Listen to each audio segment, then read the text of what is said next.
You're listening to an archived Cabral Concept podcast.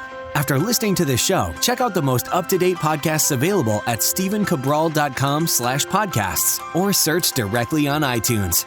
And now, welcome to the Cabral Concept, where board-certified naturopath and integrative health practitioner Dr. Stephen Cabral shares how he was diagnosed at the age of 17 with a life-altering illness and given no hope for recovery. It was only after studying and traveling all over the world did he discover how to combine ancient Ayurvedic healing practices with state-of-the-art naturopathic and functional medicine to fully rebalance the body and re-energize it with life. It's time to discover how to get well, lose weight, and finally feel alive again. And now, here's your host, Dr. Stephen Cabral.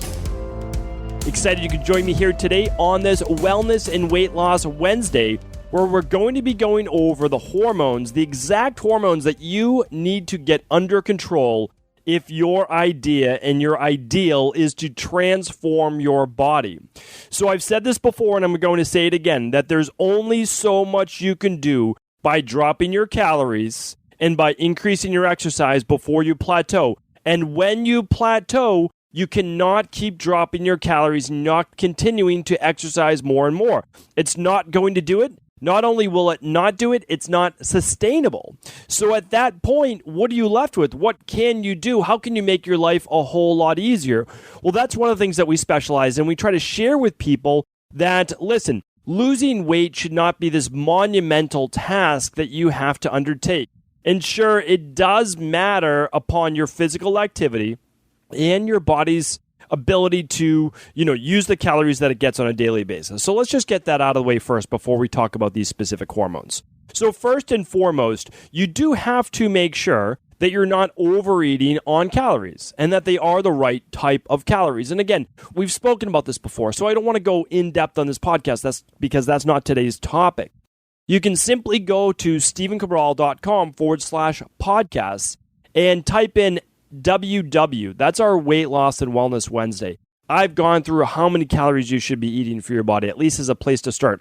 I've gone through how to do a functional medicine detox. I've gone through how to transition off a low-carb diet, all these specific things, which you do need to look into first. So, for example, let's put it this way. If you haven't figured out the realm of how many calories you're eating per day, you should do that. So if you're trying to lose weight, let's just say you're 5'3" and you weigh 160 pounds and your goal is to lose, let's say, 15 or 20 pounds. Okay, so let's look at your typical calories per day. And if they're like 2,200 calories, we probably have to reduce that. Again, I'm just giving you a guesstimate here because I don't know you. I don't know your body type. I don't know your physical activity during the day. Maybe you're on your feet for 10 hours a day. I don't know. Maybe that is appropriate. But here's the deal. If you're looking to lose that 15 to 20 pounds and you're not doing it right now and your body's physically active, well, then we have to reduce the calories. Now, I do believe that it's so much nicer to be able to eat food and not deprive yourself of calories. And we can look at that second before physical activity. I'm in the camp and I would rather, one of the reasons why I exercise is because I like to eat food.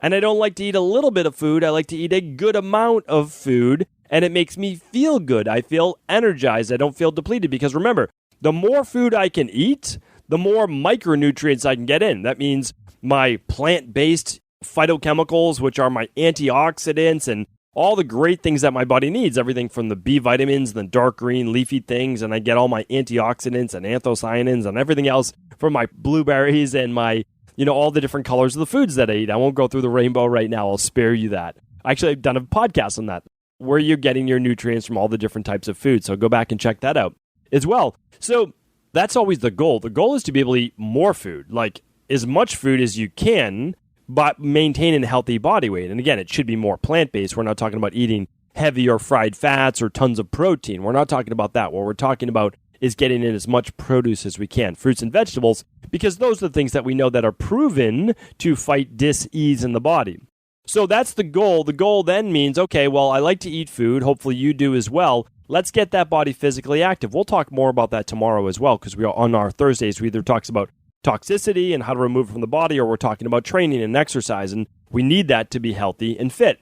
So what I would like you to do is this. I would like you to get that body moving. If you tuned into episode 909, that was last week on Thursday, 909, how many times per week do you need to be exercising? So go back and check out all the research on that. But I'll tell you right now, if you're looking to lose weight, instead of what I gave for an answer on that show, which is the minimum, I would love you to be exercising 4 days per week minimum. That means every other day, or Monday, Tuesday, Wednesday, Thursday, or however you want to come up with that, right? And we'll be talking about more about training splits tomorrow.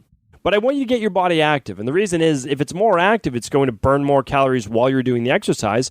But also, if you do a resistance interval-based style workout, which is what I preach, because that's what I've seen the greatest results from. And again, I have no dog in the race. I always say that is like, I don't care what works best. I honestly don't.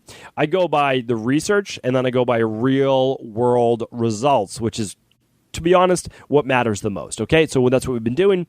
And we've been doing that now for 20 years, and so we have those results, and that's what we share with you each and every week. So if we do that, great. We're burning calories during the workout, but more importantly, we're kind of stoking that furnace in the body, which is going to burn calories when you're not even exercising, which is even more important. Okay, so let's get the body moving 4 times a week, and then 10,000 steps total per day, and yes, your exercise counts for your 10,000 steps. What does that mean?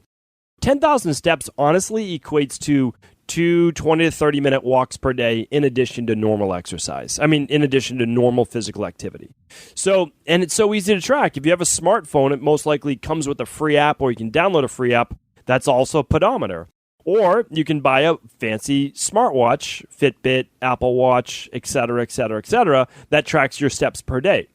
The whole thing is, though, we just want you to be actively moving throughout the day. That's 10,000 steps, okay? You could do more, you could do less. Ideally, it's 10,000 steps per day. I've given all the reasons why before. And again, you can go to stephencabral.com/podcast and simply type in 10,000 steps. You'll get all the podcasts that I've spoken about why that's such an important number to get to. So, you've done your physical activity now, or you're working up to that. Again, you won't do 10,000 steps tomorrow if you're doing the average, which most people are walking about 3,500 steps per day. You'll work up by about 10 minutes per day for a week, and that will give you another 1,000 steps per day. Most people do 1,000 steps in 10 minutes. You can do the same, and then just work your way up. Remember, this is not a race. It's not a sprint. This is a true lifelong marathon, which means this. We're not in a rush. All right? I don't want to see you get injured. Here's what I would like you to do. Or exhausted. I want you to just work up 10 more minutes a day. That's it. What does that mean? That's a 10-minute walk during lunch. Oh, you can't leave your work during work? Okay. Why don't we do 10 minutes after dinner? It's going to help better control glycemic response, which means blood sugar levels. It's going to help get outside and see those basically red rays from the sun. You're going to get a little bit more of that melatonin being produced. You're going to sleep better. Why not do that? That would be phenomenal. You say, okay, I have kids, I have a family. Great. Take the entire family out for a walk. It's so great for all of them. How great would it be to get your kids on a schedule where they start doing healthier things? I just think it's amazing. Again, I'm certainly not perfect, and I don't do this every night with my kids, but for us to be able to be exposed to some natural fresh air in the evening and after dinner, great thing to do whenever possible. Okay, so we've done the exercise now. We're going to work up to the exercise. We talked about the calories. You're going to download a free app that's just a calorie counter. I've spoken before. Lose It is a good app, but it's not the only one. Why do I like it? It's free. It counts your macros. You can see how many grams of protein, fat, and carbs you're taking in, and it gives you your total calories for the day. You don't need to use it forever, but take an honest assessment. Don't start changing your diet, how you typically eat on a day-to-day basis based on that. I typically just tell people, type into it what you usually eat, and then just use that as your typical daily basis. Now, it might be different on the weekend. So take your weekend into account because it could be double the calories, all right? So look at that, and then if it's not where your calories should be, then start to reduce your calories to a normal level and still include that one cheat meal a week until you reach your goal weight. And then once you do reach your goal weight, you can do 2 cheat meals, or we call them flex meals, a week as well, if that works for you. And again, they should be at least 48 hours apart. All right, so let's say that you've done that. Again, I've done many podcasts, like dozens on these 2 topics in depth. How to exercise, how many times to exercise, what your calories should be for your body, like all of that. I've done it, and I'm going to do it even more in 2 weeks, I believe, on our Weight Loss Wednesday show for Ayurvedic body type plans as well in terms of nutrition. So what I would like to do now is to talk about, you've tried the dieting, you've tried the exercise. Let's go into the hormones that you need to get under control in order to lose weight.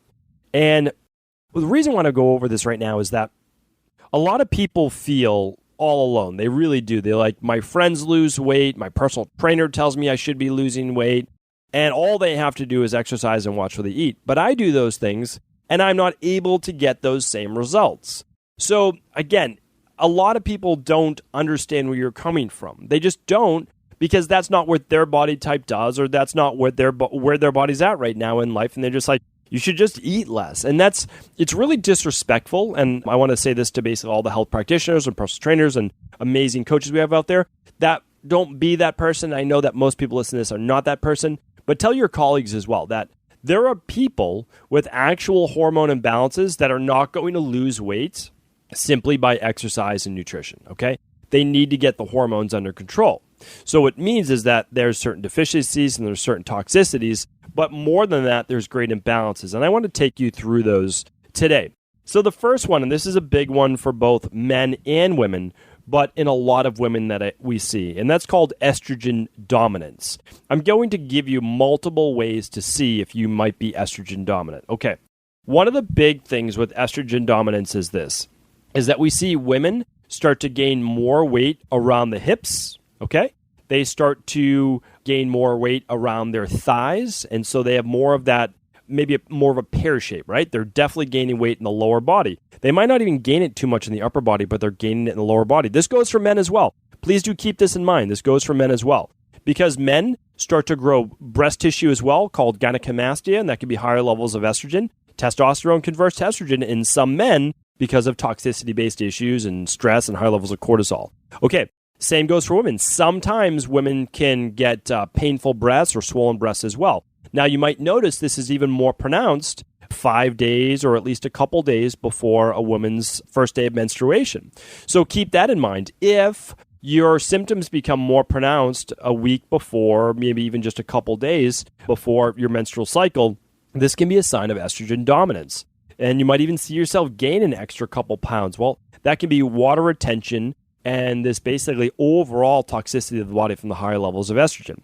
Now, again, this can come from a poor conversion or a conversion that we don't want of testosterone and estrogen, but it can also come from an imbalance with progesterone. So a lot of men and women who are stressed will see themselves lower in progesterone. And the reason they'll see that is that simply stated that progesterone can be used in multiple ways in the body. So progesterone can actually be used for its own uses as progesterone, the hormone progesterone, which one of those main reasons, or one of those main things, is to help in a female's luteal-based cycle, which is the second half of the female menstrual-based cycle. But progesterone can also be converted downstream to cortisol, or actually back over to testosterone. So it can be converted in a few different ways. So one of the most predominant way, though, would be being also converted over to cortisol, and cortisol is that stress-based hormone. And we can see this in clinical practice, that if a person's stressed or they've been stressed for quite some time, there's a lower level of progesterone in the body. Now, why does this matter? If someone, anyone, men or women, but again, this predominantly happens in women, is lower in progesterone, then they could have totally normal estrogen, but all the symptoms of being estrogen dominant. And the reason is that their ratio is now off, right? So their ratio of estrogen to progesterone could be quite low, meaning that their progesterone is just too low to combat the effects of estrogen. So now, even though they have normal estrogen, they have all the symptoms of the brain fog or the water retention, the puffiness, the swelling, maybe starting to get a little bit more cellulite. They might have more irritability or lower mood, maybe even depression. All of these are symptoms of estrogen dominance, with what we're talking about today, weight gain being one of those, or just stubbornness in losing weight because you're stuck in that higher estrogen-based symptomatology. So really important to look at that. All right, let's move on to the next one, which is testosterone.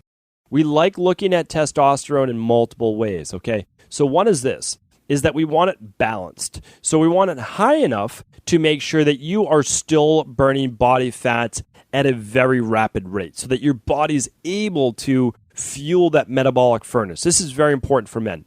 Men under the age of 50, we like to see that testosterone right around 100, all right? So we want it to be right around 100. For men between 50 and 60, I like to see it between 90 and 100. And for men 60 and over, I want it to be at 80 or over. And again, the lab range is much, much different. It's like 46 to 148. Some men, even in their let's say, teens and early 20s will never reach 148, and that's okay.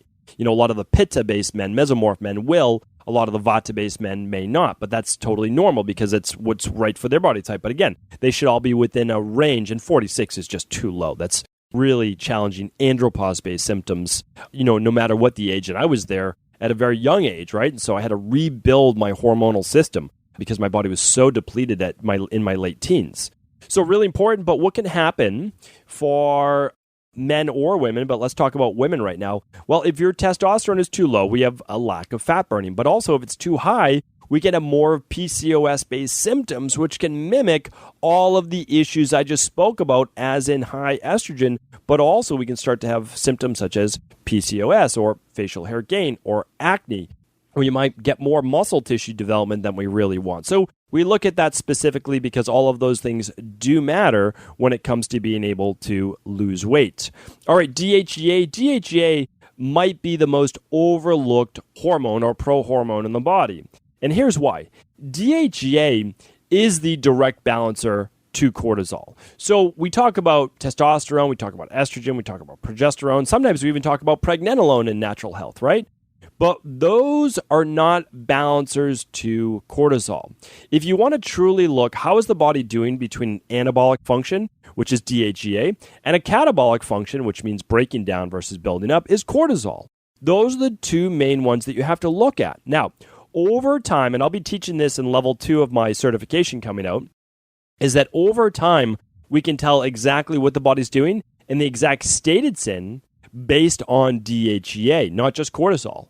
Because over time, if the body's been stressed for too long and it's just in more of a catabolic-based state, or it's aging at a faster rate, we see DHEA levels start to decline, and that stands for dihydroepiandrosterone. You don't need to know what that means, except that DHEA is the other side of the teeter-totter of cortisol. Cortisol sits on the other side. Now, you can look at it as in terms of a yin-yang symbol of balance. I always talk about balance. I don't think there's anything more important in this world than balance. If you work out really hard, good for you and fantastic. That just means you need to sleep a whole lot more and eat a nice anti-inflammatory diet. It's why I think over-exercising is a huge thing in our culture, not because exercise is bad. It's simply because we don't sleep enough, we don't eat well enough, we don't recover well enough, and that's going to, again, lower things like DHEA. So it's so important to look at DHEA. It's like the forgotten hormone, and I don't want to jump to people already supplementing with DHEA. I actually don't think that that's the right thing to do. Now, it could be the right thing to do as you get older, but I always want to see people look to rebalance and rejuvenate the body without using DHEA initially as well.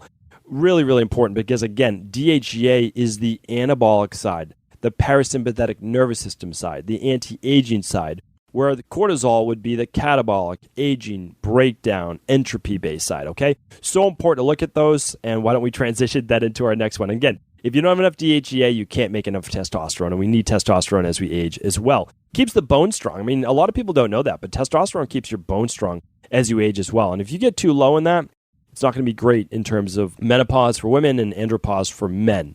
So cortisol, let's talk about that. Cortisol is another hormone we have to get under control. Why do we have to get it under control? Here's why. If cortisol levels go too high, meaning under any type of stress, could be exercise stress, could be work stress, it could be gut-based stress, it could be any type of stress, it's going to start to put on body fat. But very specifically, it's going to start to add it around your middle as both visceral fat, which of course we do not want. That's the fat that kind of grows in between the muscle tissue as well as around the organs and has been clinically shown to be much more detrimental in terms of cardiovascular disease and cancer. But also, it will in turn cause subcutaneous fat, which is the softer fat that you can kind of pinch, right? Rather than it just kind of sticks out almost more like a pot belly. So important to look at this. Why? If you're in a high level of cortisol, your body's in a high level of stress, your body's not going to allow you to burn body fat efficiently. And the reason is you're in stress. Why would your body say, okay, let's tap into body fat? It's not. It's going to say, let's tap into glucose. That's why I have such an issue with the keto-based diet saying you need to become fat adapted. Well, of course, everyone should be fat adapted. We don't need to do that by completely eliminating carbohydrates. But here's the deal. What we do need to do is become fat adapted. And by doing that, we need to lower cortisol levels. Like that's how we do it to get more into the parasympathetic, because when you're in the parasympathetic nervous system, you burn body fat as your predominant fuel source, not glucose. You can't change your human physiology. And that's the problem I have with the keto-based marketing method. And again, the real keto people know this, but like the people who jump on who don't know the physiology, behind keto don't understand that there's no way. You're just not going to tap into glucose when you're in fight or flight or a high glycolytic-based energy metabolic rate. And to put that into normal speak means that when your body's in revved up fight or flight survival-based state, you're moving at such a rapid rate that you can't oxidize fat fast enough, which means you have to use glucose. And if you've already depleted liver glycogen, well, your body's just going to say, we'll take it from the bloodstream. And if there's not enough in the bloodstream, you will start to metabolize and catabolize organ tissue, muscle tissue, your eye, like everything, like all your organs. You will metabolize that. You will break it down. Okay, you will break it down. And you could also say, well, that's why it's so great for cancer-based treatment. And I can't necessarily deny that, but what if you don't have cancer, right? Like, if you go into a keto-based state, you're basically becoming catabolic. So you're destroying cancer-based tumors because you're using those for fuel as well, and you're not providing them with glucose. Like, listen, I've done the study, I've done the research. I'm trying to be like real-world realistic about this. So again, like I'll pick on keto every couple episodes just to let you know that a lot of people are doing keto just because like it's the thing to do, right? It's like the fun thing to do, but not necessarily the healthiest thing to do. All right. Let's move on. We don't want to be too high in cortisol or too low. If you're too low in cortisol, well, it's kind of just saying like, good luck. Your body's in such a depleted state that you're not even in the position to be able to keep that metabolism fueled up. So we do need to fix that. All right. We've spoken about thyroid in depth before, so I'm not going to go in depth on T4, T3, and all the different antibodies before. I'd love you to learn more about your thyroid and how it affects your metabolism. Simply go to stephencabral.com/podcast and type in thyroid, and you'll find a lot of episodes on thyroid. Okay, so many episodes. Go back, listen to the previous podcast to get an in-depth education on how your thyroid works with metabolism. I'd love you to learn that specifically. But just do know, with lowered thyroid, you're going to not only gain weight, but you're going to lower your metabolism. And that's what I worry about as well with this low-carb-based dieting, like really low-carb dieting, right? And this keto-based dieting, is that you will lower your metabolism. In the long run, you will become really insensitive to being able to eat carbohydrates in the future. And then we simply have to then rebuild your metabolism, which takes longer, right? So just check out, again, how to do a functional medicine detox, which is the best of all worlds, and then how to transition off a low-carb diet, and then also the podcast, How Not to Retox After a Detox. All of those can be very, very helpful. Okay, so with thyroid, again, just making sure your TSH levels are between 0.5 and 2. That means you have a nice, healthy, strong thyroid, and of course, you do want your T4 and T3 right about the 50% mark of the lab testing, okay? You don't want it in the bottom 25%. What does it mean when you have lowered thyroid? Oftentimes, you can see thinning of the hair. Again, I've gone through all lower thyroid metabolism before. Drier skin, brain fog, poor inflammation control, body gains weight, inability to lose weight. Really, really important to look at. So I'm giving you the symptoms today, and then, of course, I'm going to give you a lab test as well if you really want to get into the science and you want your personalized recommendations for myself and my team. All right, just a couple more. Vitamin D. A lot of people underestimate your body's ability to burn body fat without vitamin D. If you do not have enough vitamin D in your body, you can't properly metabolize cholesterol, you can't properly metabolize the thyroid hormones, and you can't boost the immune system while decreasing inflammation. All of those are they are not direct factors in burning body fat. You're right. But here's the deal. You need them for an overall strong metabolism. So you have to make sure your vitamin D is between 50 and 70, right? 50 and 70, maybe 50 and 80, but definitely not lower than 50, and I would say never higher than 80 unless you're working with a health practitioner where you specifically want to boost your immune system because you have cancer or you have something where you're really going after it for a finite period of time. So just shoot for between 50 and 70 all year round, and I'm telling you right now, less than 10% of the people, even in the summertime, have levels of vitamin D between 50 and 70 simply because they don't have a full body tan. All right, really important to look at that. The last ones I want to talk about this are blood sugar levels, okay? Fasting glucose. I've done many podcasts on this. It's so underrated and so easy to test. You can look at your fasting glucose just by using a glucometer first thing in the morning. If you want to know how to do that, it's so important. Check this out. Simply go to stephencabral.com/podcast, type in glucometer. GLUCOMETER. I really, really recommend that because that's under $20. You can do it right at home. to see if your body's even tapping into body fat during the night. Because if you don't get your blood sugar low enough, you simply can't tap into enough body fat overnight, which you should be tapping into body fat for 12 hours from 7 to 7 at a greater percentage than even during the day. Really important to look at that. Insulin levels, you want to make sure that your body's producing enough insulin, but not too much. Because if your body is producing too much insulin, well, it means even if your hemoglobin A1C is good, and even if your blood sugar is good, it means that you're on the road to type 2 diabetes, or you're on the road to dysfunctional blood sugar regulation, where your blood sugar will stay higher longer. Here's why.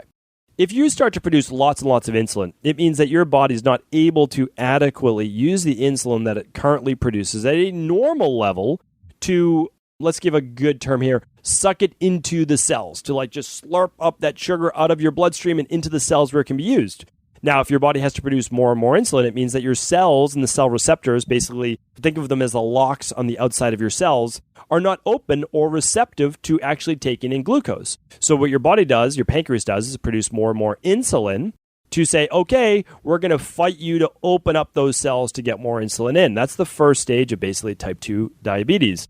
And then you test your hemoglobin A1C, which should be below 5.8, ideally around 5.6, to make sure that your blood sugar over the past 90 days or so has been solid. That meaning like your blood sugar has not been too high over that period of time, because over a 5.8 and above a 126 for fasting glucose in the morning, you really are on the road to or have type 2 diabetes, which is going to make it much more challenging to burn body fat. Now, all of these things can be rebalanced. They truly can. But now you've heard the symptoms, right? I've gave you the symptoms today. You can also run the thyroid adrenal hormone test. It is one of the best, not one of the best. It's the best. Hands down, it's the best way to see how your hormones look in terms of optimal anti-aging, optimal energy production, and optimal fat burning. If they are not balanced, it's not going to get better on its own. This is the very first test I ran, which eventually led me to discover that I had Addison's disease. If it was not for a practitioner running this with me, I would never have gotten on the road to healing my body. That's the truth. I mean, that is the truth. And it's mind-blowing to me today, 20 years later, that I now get to share this with others. I still can't believe it. It's unbelievable. And it's the same test. Why is it the same test? Because it works. It's clinically proven to work. Functional medicine doctors and functional medicine practitioners all around the world use this test. On a future show, I'm going to tell you why there's a lot of urine-based testing going on for these same levels, but it's not holding up. It is not holding up. Saliva is still number one. And I'll tell you why it's not holding up, and I'm going to share this in a future show, because we do blood work, saliva, and urine on the same day to test them against each other. The blood work and saliva are near identical, but the urine is not. It's the odd man out. It's not holding up. I still recommend saliva as your gold standard. And then for thyroid and blood sugar, using obviously a blood drop. This comes with a saliva tube, so easy to do. You obviously just spit in the tube, right? And then a blood spot card where you just poke the finger and you put blood drops on a card. So easy to do. It's my number one lab for rebuilding and really figuring out what's going on with your metabolism. But again, you can go by the symptoms I spoke with you today, and then you go rebalancing those, because on all previous podcasts, I always give all the content away for free. So you can go and you can absolutely put it into practice. If you would like me or my team, well, first of all, I read every lab that's run through equilibriumnutrition.com. But if you would like me to read your lab and give recommendations, then get on the phone or over Skype with one of my health coaches and tell you exactly how to kind of rebuild and rebalance your body in terms of hormones, we'd be happy to do that. I will link up the lab today at stephencabral.com/915. That's today's podcast, stephencabral.com/915. Again, you do not have to run the lab, but you can listen to all the different symptoms that I gave you and then go about rebalancing the body in that way, using nutritional supplements, using the food, using all the things that I've spoken about, lifestyle, on all the previous podcasts. You're welcome to do that as well. We want to help you in any way possible. And we're just basically trying to get it on many different levels, meaning like you can use the content, you can use the nutritional supplements, you can do the lab testing, or you can even be a part of the private practice if you want. It's totally up to you. Whatever works for you, that's the way that we want to support you. Just let us know. Really appreciate you tuning in today. Hopefully today's podcast was helpful. If it was, do feel free to share it with anyone else that it can serve. Take care. Look forward to chatting with you more tomorrow. Did you know that the body really only becomes sick or imbalanced in only 2 ways? Over time, you become deficient in vital nutrients, and you also accumulate toxins internally and from the environment. As those nutrients diminish and you increase your total toxic load, your body then begins to show the first signs of dis-ease. It's actually quite predictable, and the good news is that if we know how you began to fill up that proverbial rain barrel, we also know how to empty it to begin the healing process. I was fortunate enough to learn this ancient healing process from my mentor after suffering from debilitating diseases for close to a decade. It was only when I began to implement these techniques did I finally overcome my illnesses and go on to live a life of energy and vitality that I now enjoy. I'd like to share with you now what I discovered after traveling all over the world and how to combine the best of ancient healing wisdom with state-of-the-art science. Allow me to teach you exactly how I've been able to help over 250,000 people to empty their rain barrel and begin to transform their body and lives into what they've always hoped they could be. To get your copy of the international bestseller, The Rain Barrel Effect, simply go to stephencabral.com/rainbarrel.